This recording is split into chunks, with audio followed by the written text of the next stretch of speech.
விருந்தாளிகளுக்கு எல்லா சாப்பாடு ரெடி ஆயிட்டு எல்லாம் செய்து முடிக்கிறதுக்குள்ள எனக்கு ஒரு மாதிரி தலையை கறக்கிட்டு வருதப்பா. வயிறு வர கபகபன்னு பசிக்க. இப்ப என்ன செய்ய?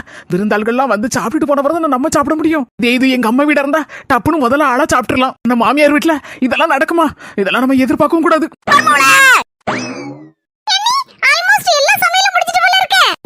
எல்லாம் ரெடியா தானே இருக்கு. ஆமத்தே, பிரியாணி, பால் பாயசம், குலாப் ஜாமுன் எல்லாம் ரெடி தே. மர்மலா இப்பதான் போனதுச்சு. என் சொக்கார ஆள்கள் அந்த வண்டியில கிளம்பியாச்சான். இன்னும் ஒரு 3/4 மணி நேரத்துல வந்து சேர்ந்துருவோம். பத்துக்கா வந்த உடனே நல்லபடியா கவனிச்சு எடுத்து அனுப்பணும். இது கவலையப்படாதீங்க, ஒரு குறையும் இல்லாம கவனிச்சு அனுப்பிடலாம். மர்மலா ஒரு 12 மணிக்கான வந்த உடனே சாப்பிட்டு எடுத்து முடிக்கிறதுக்கு ஒரு 2-3 மணிக்கான ஆயிரும்ல. ஆமத்தே, ஆயிரும்.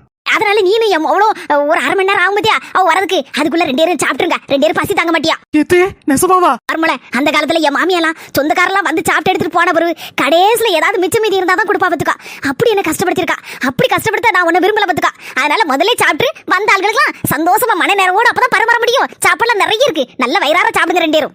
உண்மையில இப்படி ஒரு மாமியார் கிடைக்கிற கொடுத்து வச்சிருக்கணும்.